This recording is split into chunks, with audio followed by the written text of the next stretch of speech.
오늘은 중3 과학 두 번째 시간으로 질량 보존의 법칙이라는 것과 그 다음에 일정 성분비의 법칙 두 가지를 공부해 보도록 하겠습니다. 자, 그럼 그게 뭔지 잠깐 설명을 하고 그 다음에 문제 풀이를 하도록 할게요. 자, 먼저 질량 보존의 법칙은 질량은 항상 보존이 된다는 거예요. 그러니까 이쪽에 화학 반응을 할 때 반응물과 생성물이 있죠. 반응물이 반응을 하면 새로운 물질이 만들어지는 이런 반응을 우리가 화학 반응 그러죠. 앞에서 배웠어요. 자, 그 화학 반응할 때 반응물과 생성물에서 변하지 않는 게 뭐가 있죠? 그렇죠. 원자의 종류도 안 바뀌어야 되고요. 원자의 개수도 안 바뀌어야 돼요. 얘네들이 보존이 돼야 돼요. 왜냐하면 원자라는 것이 새로운 원자가 만들어진다든지 또는 있던 원자가 다른 걸로 변한다든지 그럴 수 없거든요. 그래서 항상 화학 반응을 하더라도 다른 종류의 분자는 만들어질 수 있지만 그 안에 포함되어 있는 원자의 종류라든지 그 원자의 수는 절대로 변하면 안 돼요. 그렇기 때문에 질량이 보존되는 거예요. 원자의 질량이 그대로 보존되는 거예요. 반응물에 있는 원자의 총 질량과 생성물에 있는 원자들의 총 질량은 변하지 않아야 되니까 결국 질량이 보존되는 거죠. 그게 질량 보존의 법칙이에요. 자, 그러면 두 번째 우리가 다뤄야 될 게 일정 성분비의 법칙이라는 거예요. 자, 이건 뭐냐면 예를 들어서 A와 B라는 어떤 반응물이 서로 화학 반응을 해서 새로운 C와 D라는 물질을 만들었다고 합시다. 자, 그럴 때 A와 B가 일정한 질량에 대해서 정수비로 반응을 한다는 거예요. 예를 들어서 A가 1이고 B가 3이면 1대3의 질량비로 항상 반응한다는 거야. 그러니까 이렇게 반응을 하는데 예를 들어서 A가 100g이 있고 B가 200g이 있다고 생각해 보세요. 그러면 이 100g과 200g이 모두 반응하는 것이 아니라 1대3이기 때문에 200g에 대한 3분의 1만 반응하게 되는 거죠. 200g에 대한 3분의 1만 반응하기 때문에 A가 반응하는 것은 3분의 100g만 반응하게 되고 나머지 3분의 200g은 반응하지 않고 남는 거예요. 무슨 얘기인지 알아요? 다시 자, 예를 들어서 실제로 수소기체와 산소기체를 반응시켰더니 물이 나오게 되죠. 이렇게 그랬을 때 수소기체와 산소기체의 질량비가 1대8의 질량비를 갖고 반응을 해요. 항상. 자, 이거 개수를 맞춰주면 이렇게 됩니다. 자, 그러면 봅시다. 예를 들어 수소기체가 현재 100g이 있고 그 다음에 산소기체가 만약에 400g이 있어요. 실제로. 그래서 100g의 수소기체와 400g의 산소기체를 넣어줬어요. 그래서 반응을 시켜줬어. 그러면 실제로 어떻게 반응하냐면 산소기체 400g에 대해서 수소기체는 8분의 1만 반응하죠. 그럼 400g에 대한 8분의 1이 얼마죠? 그렇죠. 50g이죠. 그래서 50g만 반응하고 산소 400g은 모두 반응하겠죠. 그죠? 왜냐면 이거의 B가 얼마입니까? 1대8이잖아요. 그래서 반응하고 나면 수소기체는 원래 100g 있었으니까 얼마가 남죠? 그렇죠. 50g의 수소기체는 남고 산소기체는 다 소모가 되는 거죠. 알겠죠? 자, 근데 질량 보존의 법칙이 성립하려면 50g하고 400g이 반응했으니까 물은 얼마큼 나와야 돼요? 저 물은 450g만 나오게 되겠죠. 그죠? 400 더하기 50 해주니까 450g. 자, 그래서 일정 성분비의 법칙이라는 게 바로 이런 거예요. 그러니까 일정한 질량의 비, 그죠? 일정한 정수의 질량의 비로 반응한다라는 게 일정 성분비의 법칙입니다. 자, 여기 간단하게 보고 이제 문제를 하나 풀어보도록 할게요. 자, 1번. 그림과 같이 탄산칼슘과, 자, 탄산칼슘이면 우리가 CaCO3라는 걸 기본적으로 알고 있어야 돼요. 그 다음 묽은 염산이면 HCl입니다. 그죠? 그래서 이렇게 반응을 시켰어요, 지금. 그러니까 지금 간은 뭡니까? 아직 반응 안 시켰고요. 요 시험관에다 묽은 염산 넣어놓고, 그 다음에 이 병 안에다가 따로 탄산칼슘을 이렇게 가루니까 이렇게 넣어놨어요. 그래서 질량을 측정했더니 271.5g이었습니다. 자, 이번엔 어떻게 했냐면 이 묽은 염산에다가 이 탄산칼슘을 집어넣었어요. 그래서 거꾸로 뒤집어 놨어요. 뚜껑을 닫아가지고. 아무것도 빠져나간 게 없죠. 그러면 병 밖으로. 자, 이렇게 반응을 시켰어. 그랬더니 뭔가 뽀글뽀글 올라오고 있죠. 그쵸? 이게 무슨 기체일까라는 거고요. 그 다음에 이번엔 똑바로 세워서 뚜껑을 열었어요. 이렇게 뚜껑을. 자, 그랬을 때 또 요 질량은 어떻게 될 것이냐. 네, 요걸 구하라는 거죠. 자, 결론적으로 얘기하면 우리가 질량 보존의 법칙이니까 반응 전에 요 질량 있죠? 반응 전에 요 질량이 나처럼 이렇게 뚜껑을 닫아서 뒤집어 놓으면 뭐 가스가 나온다 하더라도 이 안에 갇혀 있잖아요. 그러니까 요 질량은 변하냐 안 변해요? 안 변하죠? 그래서 여기는 그냥 그대로 271.5g이 될 거예요. 그죠? 자, 근데 다 같은 경우는 어떻죠? 이렇게 뚜껑을 열어놨으니까 여기 지금 기체들이 만들어졌잖아요. 이 기체들이 이렇게 빠져나가겠죠. 그러면 얘는 271.5g부터 어떻습니까? 네, 더 낮아지겠죠. 이 빠져나간 기체만큼 질량이 감소하겠죠. 알겠죠? 자, 그때 발생하는 기체의 종류가 뭐냐 이거죠. 뭐고, 그 다음에 가와 비교했을 때 다의 질량 변화는 어떻게 되느냐. 일단 다의 질량 변화는 방금 설명했어요. 가보다 어떻습니까? 그쵸? 기체가 빠져나갔으니까 처음보다 질량이 이렇게 감소해야 돼요. 이렇게. 그죠? 자, 그럼 2번 아니면 3번 아니면 2번, 4번, 5번 중에 하나겠네. 자, 그럼 이때 요 어떤 기체가 발생하느냐. 자, 여기 볼게요. 자, 탄산 칼슘이 있는데 여기에 염산을 집어넣었어요. 자, 그러면 이산화탄소 기체가 발생합니다. 이렇게. 자, 여기 CO3 있죠. 이걸 우리가 탄산이라고 불러주는데 요 탄산을 산하고 반응시키잖아요. 여기 산이잖아요. 염산이니까. 산하고 반응시켜주면요. 무조건 CO2 나와요. 요건 기본적으로 알고 있어야 돼요. 자, 그 다음에 뭐가 나오냐면 물이 나오고요. 그 다음에 염화칼슘이라고 하는 물질이 나오게 되죠. 그럼 이것도 반응물과 생성물의 원자의 개수 같아야 되니까 우리가 개수를 한번 맞춰볼게요. 자, CA 이렇게 한 개씩 있어. 맞았죠? 그 다음에 C, 여기 C 하나 있죠? 이렇게 하나씩. 그 다음 O가 3개 있어요. 산소가 3개. 근데 이쪽에 생성물 보니까 어떻죠? O2 2개에다가 H2 하나 이렇게 3개. 산소까지 맞았죠? 3개. 자, 그 다음에 여기 H를 보니까 여기 한 개인데 여기는 2개가 있어요. 그러면 요 2개 만들어주려면 앞에다가 이렇게 개수 2를 붙여주면 수소기체 2개가 됐죠. 자, 그 다음에 이제 마지막으로 염소 Cel이 역시 2개 있죠. 반응물에. 자, 생성물에도 Cel이 어떻게 됐어? 2개 있죠. 이렇게 2. 네, 그래서 이렇게 맞춰주게 되면 됩니다. 개수 맞추는 법도 굉장히 중요하니까 꼭 알아두셔야 돼요. 자, 그래서 이산화탄소 기체가 이렇게 발생을 하는 거예요. 그러면 문제에서 뭡니까? 답은 그렇죠. 이산화탄소 기체가 나온다 라는 거죠. 그래서 답은 4번이 되겠습니다. 꼭 알아두셔야 돼요. 다음 2번. 그림과 같이 막대 저울의 양쪽에 같은 질량의 강철솜을 매달아 평행이 되게 한 후 강철솜의 한쪽을 충분히 가열했다. 보니까 그림에 요 강철솜이 여기도 있고요. 여기도 있어요. 똑같이. 그래서 질량이 똑같이 만들어 놨어요. 자, 이렇게 한 다음에 이쪽에 있는 애만 이렇게 가열해 줬어요. 막 가열해 줬습니다. 자, 그러면 어떻게 될까요? 라는 거야. 자, 가열하게 되면 이 강철이 철이잖아요. 가열하게 되면 주변에 있는 산소들이 이렇게 막 달라붙어요. 주변에 있는 산소가 이렇게 막 달라붙게 됩니다. 그 산소 기체가 달라붙어서 뭐가 되냐면 이렇게 산화철을 만들어요. 그럼 원래 철의 질량이 있었는데 산소가 달라붙었으니까 질량이 어떻게 됐을까요? 그렇죠. 산소가 달라붙은 것만큼 증가하게 되죠. 그래서 이렇게 기울어지겠죠. 얘는 올라가고. 자, 그럼 저울의 변화는 어떻게 됩니까? 이쪽이 오른쪽이니까 오른쪽 아래로 내려가겠죠. 그죠? 또는 왼쪽이 올라가겠죠. 그러니까 왼쪽이 올라가거나 오른쪽이 아래로. 그죠? 2개 중에 하나네. 그죠? 나머지는 뭐 안 되고. 자, 그 이유가 뭐냐? 까닭이 뭐냐? 이제 2번 보면 강철솜이 공기 중에 산소와 결합을 하기 때문에 그렇다. 그렇죠. 이게 맞는 거예요. 그래서 2번이 답이 되겠습니다. 아시겠죠?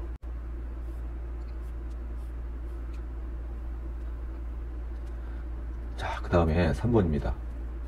화학 반응이 일어날 때 질량이 보존이 되는 까닭으로 가장 적절한 건 뭐냐 그랬어요. 왜 질량이 보존돼야 된다 그랬죠? 화학 반응해도? 그렇죠. 아까 설명했죠? 원자는 화학 반응이 일어나기 전이나 후나 새로 생겨나거나 또는 없어지지도 않고요. 그 개수까지 똑같아야 돼요. 그렇기 때문에 답은 4번이 되겠습니다. 자, 4번입니다.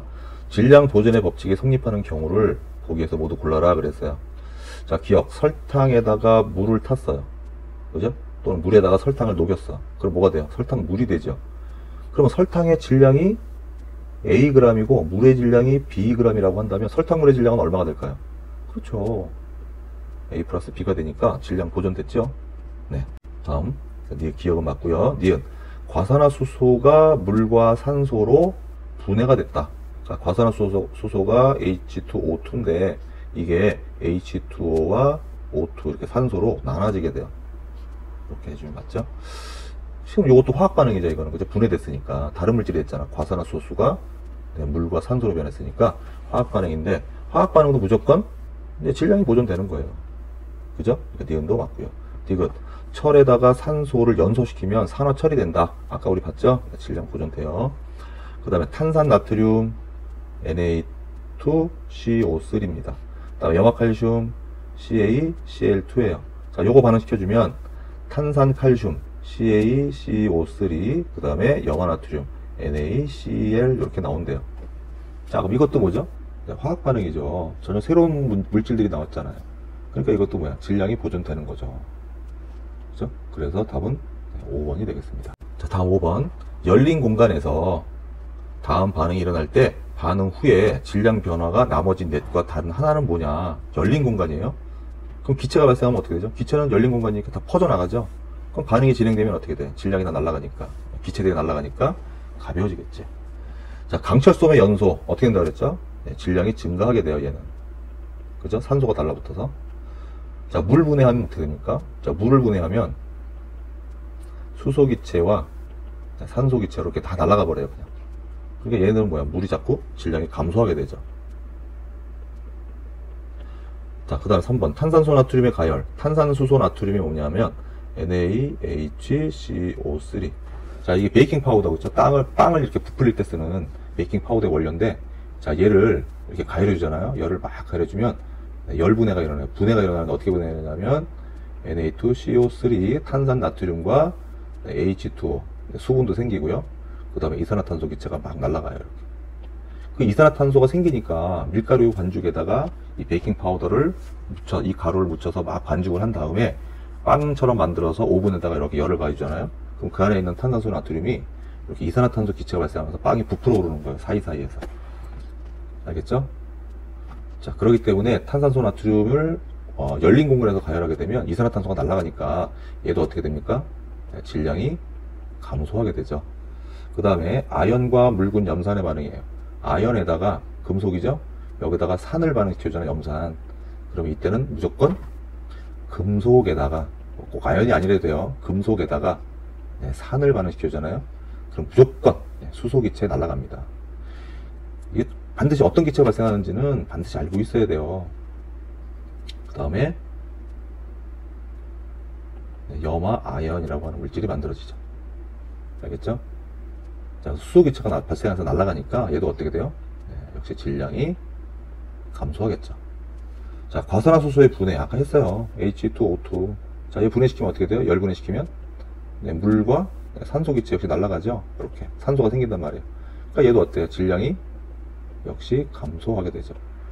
그러면 나머지 넷과 다른 하나는 뭐죠? 질량 증가하는 1번. 얘가 답이 되는 거죠. 자, 6번입니다. 마그네슘 리본 3g을 공기 중에서 연소시킨 후에 생성된 물질의 질량을 측정했더니 5g이었대요. 그럼 이때 마그네슘과 결합한 산소의 질량은 얼마냐? 아까 3g이었는데 연소시켰더니 5g이 됐어요. 질량이 증가했네. 그럼 이거 아까 우리가 강철솜 연소시킬 때하고 어때요? 똑같죠? 네. 그러니까 결국 공기 중에 있는 산소가 달라붙은 거예요. 그러니까 마그네슘이 이렇게 있는데 여기에 열을 가해주면 주변에 있는 산소가 달라붙어 가지고 이렇게 산화 마그네슘을 만들어요. 그래서 원래 마그네슘보다 어떻습니까? 네, 이렇게 질량이 증가하는 걸 볼 수 있어요. 산소가 달라붙은 것만큼. 그럼 얼마큼 달라붙었을까? 그렇죠. 3g에서 5g 됐으니까 2g이 달라붙었겠죠. 그죠? 그래서 답은 2번 이렇게 됩니다. 다음 7번. 표는 구리와 산소가 반응해서 산화구리가 생성될 때의 질량 관계를 나타냈다. 자, 구리와 산소. 자, 얘를 반응시켜주면 이렇게 산화구리가 만들어져요. 이렇게 되죠. 자, 그럴 때 질량 관계를 나타냈어요. 자, 구리의 질량이 2g일 때 산화구리가 2.5g이 나왔대요. 2g일 때 2.5g. 그럼 산소가 얼마큼 들어간 거야? 그렇죠. 0.5g 달라붙은 거죠. 자, 이번엔 구리를 4g, 요걸 2배로 올렸더니 산화구리가 5g이 됐대요. 자, 그러면 산소는 얼마큼 반응한 거죠? 그렇죠. 1g 반응한 거죠. 자, 이번엔 6g으로 했어요. 3배를 했어요. 이렇게 3배. 얘는 2배. 자, 그랬더니 7.5g이 만들어졌어, 산화구리가. 그럼 산소는 얼마큼 반응한 거죠? 그렇죠. 1.5g 반응한 거죠. 자, 이렇게 보니까 봐봐. 구리가 있을 때 구리와 산소는 결국 질량비가 몇 대 몇으로 반응하는 거죠? 그렇죠. 4대 1의 반응비로 항상 반응하더라는 거야. 4대 1. 지금 보면 4대 1이잖아요. 2g, 0.5, 4g, 1g, 6g, 1.5g. 해보면 다 4대 1이 나와요. 정수비로 하면. 자, 그럼 구리가루 40g을 모두 반응시킬 때 필요한 산소는 최소 몇, 질량이 얼마냐? 얼마가 있어야 돼요? 4대 1로 반응하는 거니까 산소는? 네, 당연히 10g이 필요하겠죠. 그죠? 4대 1로 반응하잖아, 무조건. 그죠? 그래서 답은 4번. 자, 이게 바로 일정 성분비의 법칙이에요. 아시겠죠? 다음 8번. 표는 기체 A와 기체 B가 반응해서 기체 C가 생성될 때 질량 관계를 나타냈다. 그렇게 되어 있어요. 반응식을 써볼까? A와 B가 반응해서 C라는 기체를 만들었어요. 새로운 반응. 그때 A가 2g이 들어갔더니 B는 2g이 있고 B는 25g을 반응시켰대요. 그랬더니 C가 반응하지 않고 남는 기체 질량이 누구냐? 그러니까 B가 9g이 반응하지 않고 남았대.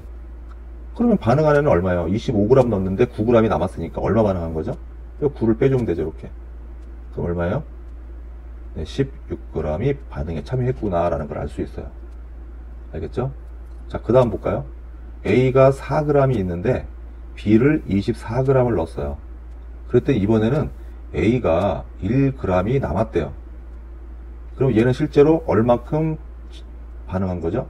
자, 3g이 반응한 거예요. 그죠? 자, 그러면 첫 번째 실험에서는 2g 대 16g이었어요. 그럼 얼마죠? B가 1대 8이죠. 두 번째 실험은 3g일 때 24g 반응했으니까 역시 1대 8이라는 걸 알 수 있어요. 일정 성분비 법칙에 의해서. 자, 그러면 기체 A가 4g이 모두 반응하려면 기체 B는 최소 얼마큼 필요하냐 그랬으니까 우리가 1대 8이라는 거 알았잖아요. 그죠? 그러면 B는 얼마의 질량이 필요해요? 네, 48, 32니까 32g. 그래야지 1대 8이 되죠? 1대 8. 그죠? 그러니까 B는 32g이 필요해요, 최소한. 3번이 되겠습니다.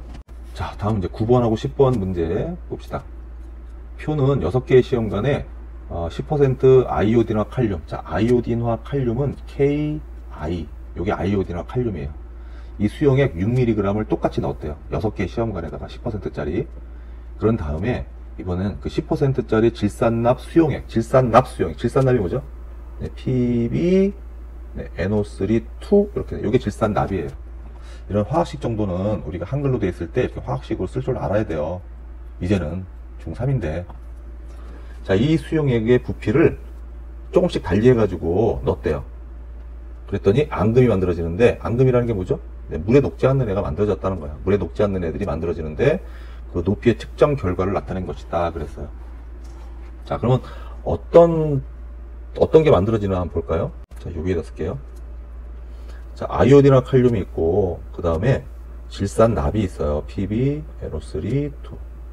자, 요게 반응하면 어떤 앙금이 만들어지냐면, 자, 얘가 물에 들어가면 얘는 K 플러스 이온하고 I 마이너스 이온 이렇게 나눠지고요. 얘 같은 경우는 PB, E 플러스 이온하고 네, NO3 마이너스 이온 이렇게 나눠져요. 그러면 여기 있는 마이너스와 플러스, 여기 있는 마이너스와 플러스 이렇게 만나요. 자, 그러면 첫 번째 만난 게 PB, 이거는 E 플러스고 I는 마이너스 1이니까 I가 2개가 필요하겠죠. 그래서 PbI2라는 물질이 만들어지고, 그 다음에 두 번째로 이렇게 만난 것은 KNO3 이렇게 만들어져요. 그러면 둘 중에 누가 앙금일까요? 외웠죠? 네, 얘가 앙금입니다. 자, 무슨 색? 네, 노란색 앙금이에요. 그럼 얘는 뭡니까? 얘는 네, 질산 칼륨은 물에 잘 녹아서 얘는 그냥 그대로 다시 또 이렇게 이온화 됩니다. 그래서 얘가 앙금이에요. 아이오딘화 납이라는 노란색 앙금이 만들어지는데, 자, 먼저 첫 번째 시험관은 아이오딘화 칼륨을 6ml 넣었는데 질산납은 하나도 안 넣었어. 그럼 당연히 앙금 안 만들어지겠죠. 자, 두 번째 시험관에 보니까 얘 똑같이 6ml 넣었죠. 질산납은 2ml 넣었어. 그죠? 그랬더니 앙금이 1.2mm 만큼 생겼대요.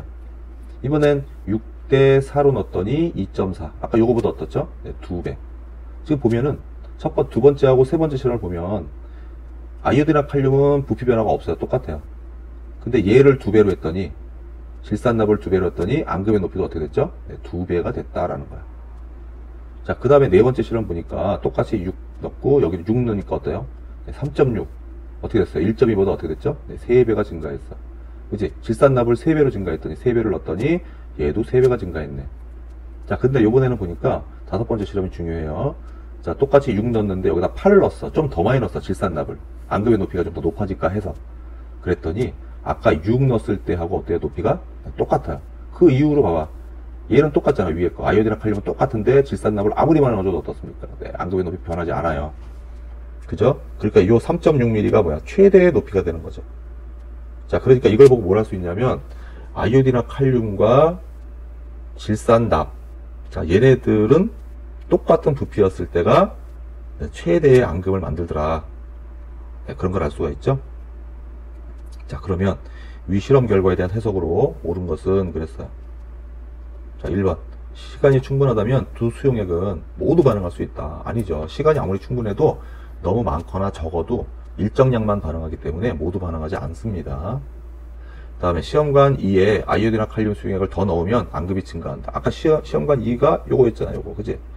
2 넣었는데 여기다 이거 봐. 4 넣으니까 어때? 앙금이 증가했잖아요. 이렇게. 그러니까 시험관 2에다가 아이오딘이나 칼륨 수용액을 더 넣으면 앙금이 증가한다 그랬는데 질산납을 더 넣었을 때 앙금이 증가한 거죠. 아이오딘이나 칼륨. 얘는 그대로 2인데 얘만 많은 뭐해. 어차피 얘와 얘는 1대1로 반응하는데 부피비로. 그죠?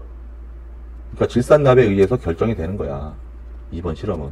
아이오딘이나 칼륨을 아무리 많이 넣어줘도 네, 반응이 안 해요. 똑같아요. 앙금의 높이는 1.2로. 알겠죠? 네, 그래서 틀린 거죠. 그 다음에 3번. 시험관 4에 질산납 수용액을 더 넣으면 앙금이 증가한다. 자, 시험관 4가 뭐죠? 이거죠. 여기 지금 6대 6이잖아. 이때가 최대잖아, 높이가. 근데 뭐, 봐봐요. 8, 10 이렇게 넣어도 어때요? 똑같잖아. 그러니까 얘는 증가해봐야 소용이 없는 거야. 이거 이후로는. 알겠죠? 자, 그러니까 3번에 앙금이 증가한다? 아니죠. 4번. 아이오딘이나 칼륨 수용액 6mm가 모두 반응하기 위해서는 질산납 수용액 6mm가 필요하다. 그렇죠. 아까 1대1로 반응했잖아요. 부피비로. 그죠? 그러니까 얘가 6mm 있으면 모두 반응시키려면 6이 필요한 거죠. 이게 맞는 거예요. 4번이. 자, 이 실험은 질량 보존의 법칙을 설명한다. 아니고 뭐죠? 네, 일정 성분비예요. 알겠지? 일정 성분비의 법칙을 설명한 거예요. 자, 10번. 시험관 5에 남아있는 물질을 완전히 반응시키기 위해 넣어주어야 하는 수용액과 그 부피를 쓰시오 그랬어요. 자, 그럼 시험관 5를 봅시다. 자, 시험관 5를 보니까 어떻습니까? 여기 5를 보면 아이오딘이나 칼륨 6이고 질산납 8인데 아까 6대 6일 때 3.6 그대로죠? 그럼 이 앙금의 높이를 증가시키려면 어떻게 하면 돼요? 그렇지? 이번에는 아이오딘이나 칼륨 수용액을 2mm를 더 넣어주면 돼요. 2mm를 더 넣어주면 이거 높아지겠죠? 그죠? 1대1로 부피비가 1대1 그죠? 네, 그럴 때 최대의 앙금의 높이가 나타나는 거니까 아이오딘이나 칼륨 수용액 부피를 얼마 더 넣어야 돼? 네, 2ml를 더 넣어줘야 돼요. 알겠죠? 누구를? 아이오딘과 칼륨 수용액. 그렇죠? 얘 2ml를 더 넣어주면 네, 모두 반응하겠죠. 그죠? 다음 11번. 일정 성분비 법칙이 성립하지 않는 경우 그랬어요. 일정 성분비 법칙은 항상 화학 반응일 때만 성립하는 거예요. 화학 반응. 물리 반응 이런 거는 안 돼요. 그러니까 혼합을 만드는 거 이런 거 안 됩니다. 설탕이 이만큼 있고 물이 이만큼 있어. 또 설탕이 이만큼 있고 물이 이만큼 있어. 그럼 이렇게 섞었을 때와 이렇게 섞었을 때가 어때요? 모두 녹잖아요. 얘도 모두 녹고. 그러니까 뭐 일정하게 질량비로 반응하고 이런 거 아니에요. 물리 변화. 네, 물리 변화는 일정 성분비 법칙 성립하는 게 아니에요. 반드시 화학 반응일 때만 성립하는 거예요. 자, 그러면 1번. 탄소를 가열하여 이산화탄소가 생성된다. 그렇죠. 이거 화학 반응이죠? 연소 반응이니까. 네, 맞아요. 수소와 산소 기체로 물을 합성한다. 이것도 화학 반응이니까 맞습니다. 3번. 설탕을 물에 녹여 설탕물을 만들었다. 자, 이거 용해되는 거니까 뭐예요? 물리의 물리 변화. 단지 섞인 거죠. 혼합물. 그러니까 얘는 일정 성분비 법칙이 성립하지 않아요. 물리 변화니까. 나머지 다 맞죠. 강철솜, 뭐 마그네슘, 뭐 이렇게 다 화학 반응이죠. 아시겠죠? 다음 12번. 그림과 같이 볼트와 너트를 이용하여 화합물 모형 BN2. 네, B가 볼트고요. N이 너트예요. 요게 볼트. 요게 너트. 그죠? 그러니까 볼트 하나에 너트 두 개가 반응해서 이렇게 화학 반응을 한 거야. 새로운. 그죠? 요게 그러니까 뭐죠? BN2 이거죠. 자, 화합물 모형을 최대로 만들 수 있는 경우는 그랬어요. 그러니까 화학 반응이니까 볼트와 너트의 질량 비례 항상 1대2로만 반응하는 거야. 얘는 BN2를 만들려면. 자, 그러면 이 BN2가 제일 많이 나오게 하려면 어떻게 됩니까? 자, 1번 같은 게 볼까요? 볼트가 5개 있고 너트가 5개 있어. 그럼 얘는 BN2가 몇 개 만들어져요? BN2가 2.5개가 만들어지겠지. 그죠? 네, 2.5개가 만들어질 거고, 그 다음에 2번 10개, 볼트가 10개 있고 너트가 5개밖에 없어. 그지? 그럼 얘는 볼트가 아무리 많아도 얘도 뭐야? 2.5개가 최대야. 똑같이. 그 다음에 3번은 볼트가 5개, 너트가 10개야. 그럼 얘는 볼트 하나당 너트 2개가 끼워지는 거니까 얘는 총 몇 개 만들어져요? 네, 5개가 만들어지겠죠. 그죠? 그 다음에 볼트 10개, 너트 10개니까 뭐 볼트가 10개 아무리 많으면 뭐해? 너트가 10개밖에 없는데. 그러니까 얘도 뭐야? 최대 볼트 5개밖에 사용 못하죠? 5개가 만들어지겠죠. 자, 그 다음에 10개, 12개예요. 그럼 하나당 너트 2개씩 들어가니까 6개를 만들 수 있어. 왜냐면 얘가 충분하니까. 볼트 6개만 있으면 되죠? 그죠? 그래서 얘는 총 6개를 만들 수가 있죠. 그래서 답은 5번이 되겠습니다. 자, 다음 13번.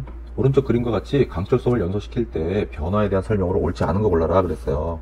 화학 변화가 일어난다. 당연하죠. 지금 강철은 우리가 Fe인데 연소시켜주면 얘는 뭐가 돼요? 네, Fe2, 3 이런 게 만들어지는 거예요. 산화철이 만들어지는 거예요. 그러니까 화학 변화죠. 새로운 물질이 만들어지는 거예요. 그 다음 산화철이 생성된다. 네, 맞죠.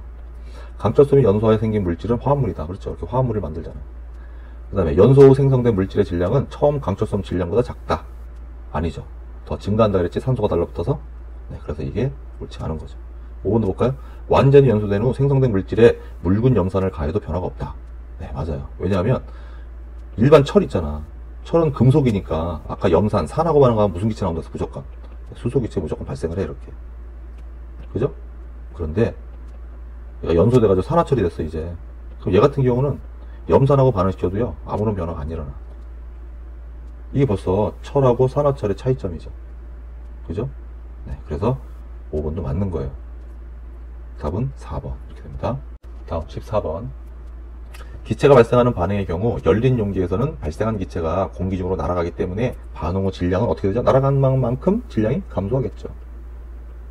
하지만 발생한 기체의 질량을 고려하면 그것까지 다 합치면 어떻게 되죠? 질량이 보존되는 거죠. 그래서 질량 보존의 법칙이 성립한다.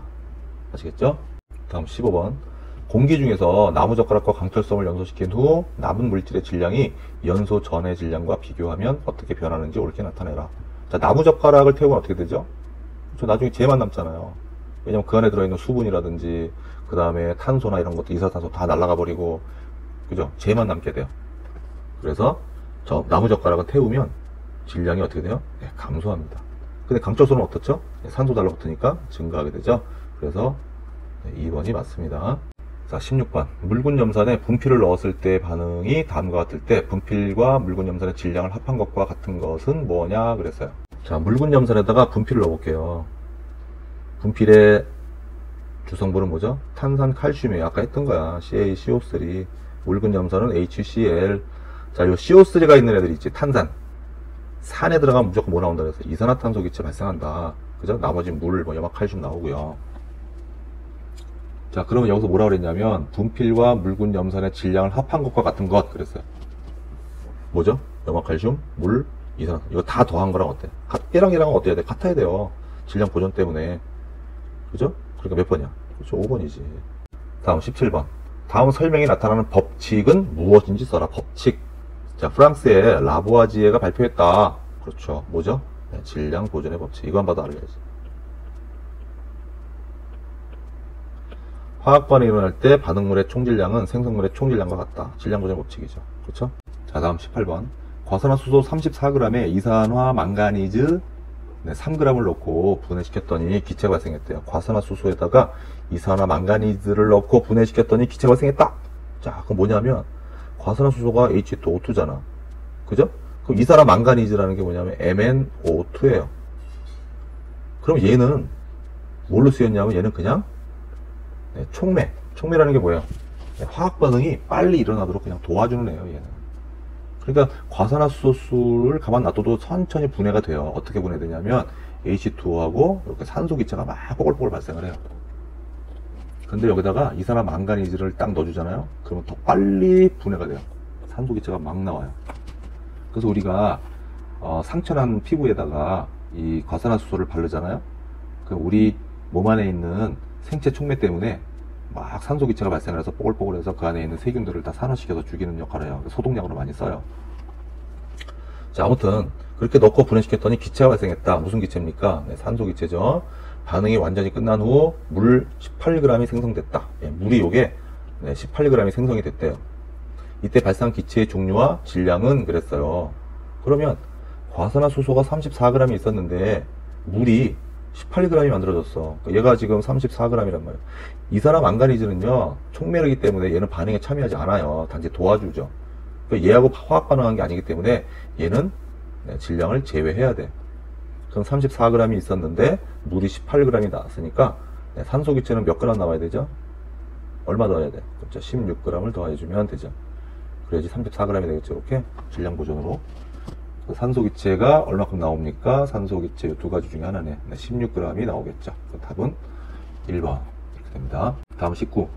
그림은 구리와 산소가 반응해서 산화구리가 생성될 때 질량 관계를 나타냈대요. 자, 구리가 1g 있을 때 산소는 0.25g이 반응한대요. 구리가 2g 있을 때는 또 이거의 2배 0.5g이 필요하고요. 구리가 3g 있으면 산소는 0.75g, 3배가 필요해요. 이게 3배면은 얘도 3배가 필요하다는 거죠. 이게 뭐죠? 바로 일정 성분 비의 법칙, 이렇게 되는 거죠. 그죠? 자, 그럼 반응하는 구리의 양이 달라져도 변하지 않는 게 뭐냐? 구리를 이렇게 변화시켰어, 질량을. 그래도 변하지 않는 건 뭐냐 그랬어요. 뭐죠? 자, 구리와 결합하는 산소의 질량. 변하잖아. 막 이렇게 변하잖아요. 얘가 변하면 얘도 변하는 거야. 자, 구리와 산소의 질량 비. 그렇죠. 이 질량 비는 변하지 않는 거죠. 그죠? 몇 대 몇이야, 이게? 얘가 4g 있으면 얘는 얼마 나와요? 산소는 얼마 필요해? 이게 4g이면 이게 쭉 그래프를 연장해주면 여기 4g이겠죠. 얘는 얼마가 필요해? 1g 필요하잖아. 그러니까 결국 구리와 산소의 질량의 비는요 4대 1이 되는 거야. 4대 1. 이 비는 변하지 않는 거야. 봐봐. 1대 1.25도 얼마요? 네, 4대 1이에요. 그래서 이 질량비가 변하지 않는다는 거죠. 그게 바로 뭐야? 일정 성분의 법칙이라니까. 그래서 2번이 답이 되는 겁니다. 아시겠죠? 다음 20번. 표는 수소와 산소가 반응해서 물이 생성될 때 질량 관계를 나타냈다 그랬어요. 자, 처음에 혼합된 기체가 수소와 산소인데 2g, 20g 이렇게 텄어요. 넣었더니 어떻게 됐습니까? 네, 기체가 남았어. 누가 남았어? 산소 4g이 남았대요. 그럼 얘는 얼마 반응한 거야? 반응 안에는. 그렇죠. 16g이 반응한 거야. 그럼 수소와 산소의 질량비는 얼마로 반응하는 거죠? 그렇죠. 2대 16이니까 1대 8이라는 걸 벌써 알 수 있는 거죠. 자, 두 번째 볼까요? 수소가 6g 있고 산소가 40g 있어. 그랬더니 수소가 1g이 남았대. 그러면 얼마 반응한가 얘? 그렇죠. 5g 반응한 거죠. 그죠? 5g. 그럼 5대 40이니까 얼마죠? 네, 역시 1대 8이라는 걸 알 수 있죠. 오케이? 자, 그러면 반응한 기체는 수소 몇 g? 네, 2g 다 반응했고 산소는 16g. 그럼 질량비가 얼마죠? 1대 8이라는 거죠. 그죠? 그 다음에 두 번째는 반응한 기체 수소 얼마 반응했어요? 그렇지. 5g은 반응했죠. 산소는 40g 다 반응했지. 그래서 질량비도 역시 얘도 1대 8이라는 거죠. 그죠? 자, 그럼 알맞는 값을 옳게 찾아라. 자, 1번 기억은 1이래. 아니죠. 2죠. 틀렸고. 2번 니은이 요거죠? 1대 16이래. 아니죠. 1대 8이죠. 그 다음에 3번 디귿 4래요. 아니죠. 5죠. 5. 틀렸어. 그 다음에 4번 리을 36. 아니죠. 40이죠. 틀렸죠?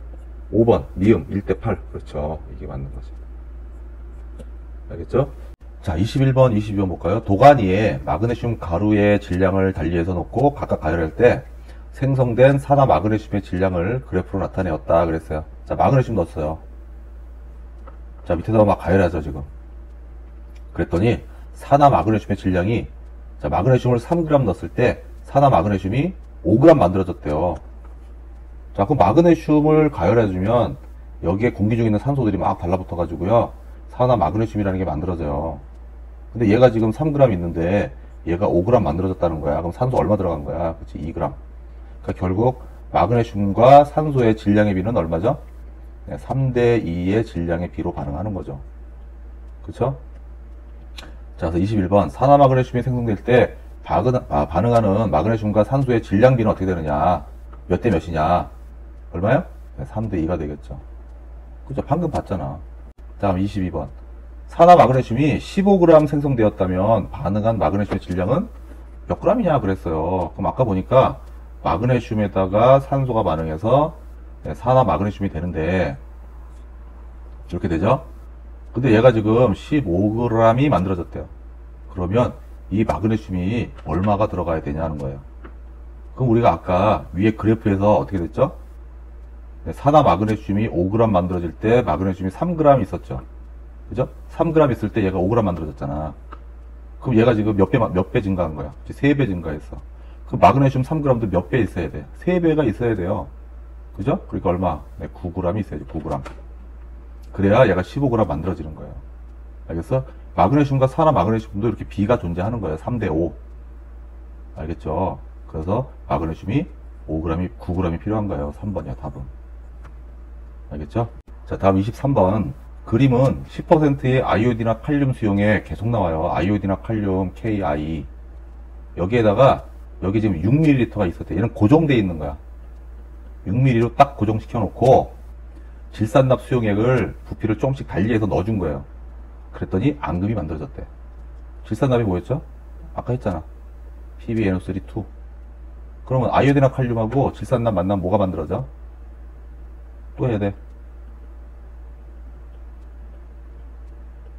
자, 이거 해주면 PbI2라는 노란색 앙금이 만들어져요. 아이오딘과 납이라고 하는. 자, 이것도 이제 화학 반응이니까 일정한 질량비로 반응하는 거죠. 자, 이 질산납 수용액을 2ml 넣었을 때 앙금 요만큼, 4ml 넣었을 때 그거 2배, 6ml 넣었을 때 그거의 3배. 그러니까 요거 3배니까 앙금의 높이도 3배가 되는 거예요. 이게 비례 그래프잖아, 지금. 그죠?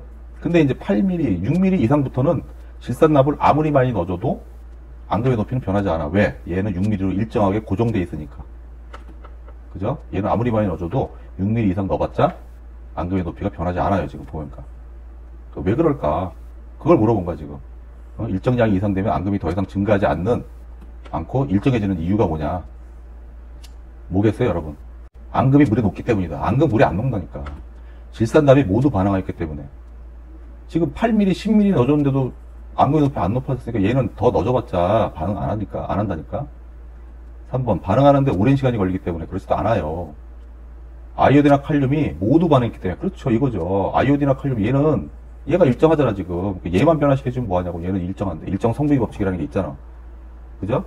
얘가 변하지 않으니까 얘는 일정량이 있으니까 얘가 아무리 많이 넣어줘도 어떻게 돼? 얘 아무리 많이 넣어줘도 더 이상 앙금 높이 안 높아지는 거예요. 그죠? 그래서 4번이 옳은 거죠. 아시겠어요? 자, 다음 24번. 다음 글에 설명하는 화학 법칙의 이름을 쓰시오. 그랬어요. 화학 법칙의 이름. 자, 프랑스의 과학자 프루스트라는 사람이 인공적으로 만든 탄산구리가, 탄산구리 뭐죠? 탄산구리가 CuCO3예요. 탄산구리. 이게 자연계에서 발견되는 탄산구리와 똑같이 구리, 탄소, 산소. 네, 이 질량비가 같은 것을 증명하였고, 이를 통해 그는 화합물을 구성하는 모든 성분 원소의 질량비는 일정하다라고 주장했어. 이게 뭐예요? 그렇죠. 방금 우리가 봤던 일정 성분비의 법칙이라는 법칙이죠. 일정 성분비의 법칙. 네, 그거에 대한 설명입니다. 다음 25번. 그림은 물 분자와 과산화수소 분자를 모형으로 나타냈다. 자, 물 분자 이렇게 생겼어요. 산소 하나에 수소 2개가 이렇게 달라붙은 거야. 그래서 우리가 H2O라는 화학식을 쓰고요. 과산화수소는 산소 2개와 수소 2개가 이렇게 결합되어 있는 상태예요. 이게 H2O2가 되는 거죠. 똑같은 원소로 되어 있죠. 그죠? 수소, 산소. 얘도 수소, 산소. 근데 산소의 개수가 하나 더 많아요. 자, 그럼 누가 더 안정하고 누가 더 불안정할까? 그치? 물이 안정한 거고 얘는 불안정해. 그래서 항상 분해되려고 노력하는 거야. 분해 안정하게 되려고 이렇게. 그래서 산소 기체가 발생하는 거죠. 불안정하니까. 자, 그럼 물과 과산화수소를 이루는 수소와 산소의 질량비. 그치? 수소 대 산소. 각각 얼마냐? 단, 원자 한 개의 상대적 질량은 수소가 1이고요. 산소가 16이래. 그럼 봐라. H2O 같은 경우는 수소가 1인데 두 개 있잖아요. 그러니까 2가 되고요. 산소는 하나당 얼마죠? 16이야. 그러니까 결국 수소 대 산소는 얼마죠? 2 대 16이니까 1 대 8 이렇게 돼요.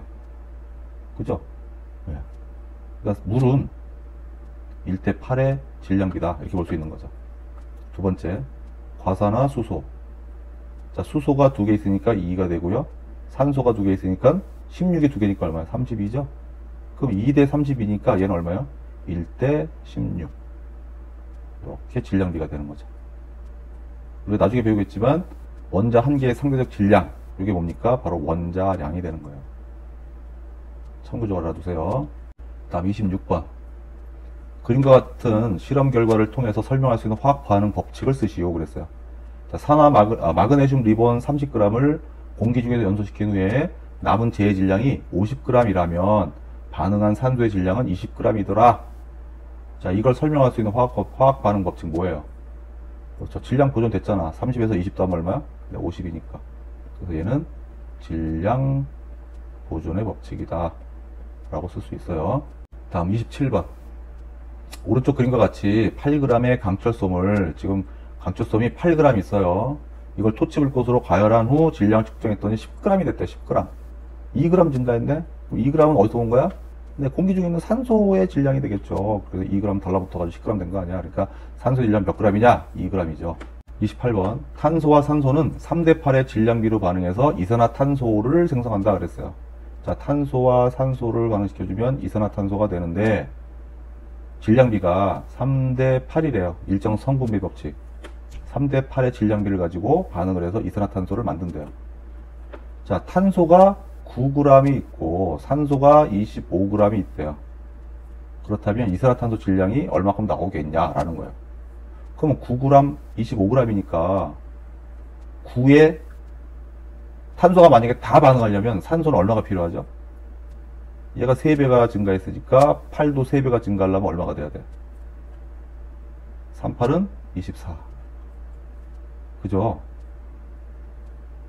그러니까 9g, 25g이 있으면 탄소 9g은 다 반응에 참여하고요. 산소는 24g만 반응에 참여하겠지. 그죠?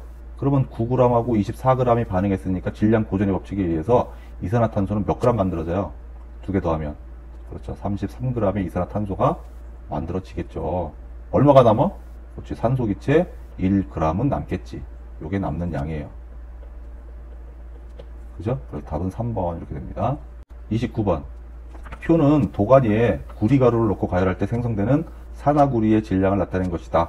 자, 구리를 산화시켜주면 이렇게 산화구리가 만들어지는데, 그죠? 이게 반응식이에요. 그럼 구리 질량이 2g일 때 산화구리가 2.5g이 만들어졌네. 그럼 산소는 얼마 반응한 거야? 0.5g 반응한 거죠. 그죠? 그 다음에 얘가 4일 때는 또 얘가 얼마? 얘가 5g 나왔어. 그럼 얘 얼마? 1g 반응한 거죠. 그죠? 몇 대 몇이에요? 4대 1이죠. 일정 성분비 법칙. 그 다음에 질량 보존의 법칙. 자, 옳지 않은 거니까. 이 반응은 화학 반응이다. 맞죠? 특정한 질량의 비로 반응하잖아. 그 다음에 반응하는 구리와 산소의 질량의 비는 4대 1이다. 그렇죠? 방금 봤어요. 4대 1. 3번. 30g의 산화구리를 얻기 위해서, 얘가 30g을 얻으려면, 필요한 구리의 최소 질량은 24g이다. 24g. 봐봐. 구리가 24g이 있어. 그럼 산소는 얼마가 필요하죠? 4대 1이 돼야 되니까. 산소 얼마 필요해? 6g 있어야 되죠? 그죠? 그러면 4대 1이잖아. 그럼 이제 얼마 만들어져? 합하면. 이제 30g 만들어지죠. 그러니까 구리가 최소한 24g이 있어야 산화구리가 30g 만들어지는 거예요. 산소가 6g이 달라붙으니까. 그러니까 맞는 거예요. 그 다음, 구리와 반응하는 산소의 양에 대한 그래프는 비례관계를 나타내는 거예요. 구리와 반응하는 산소의 양에 대한 그래프. 그쵸?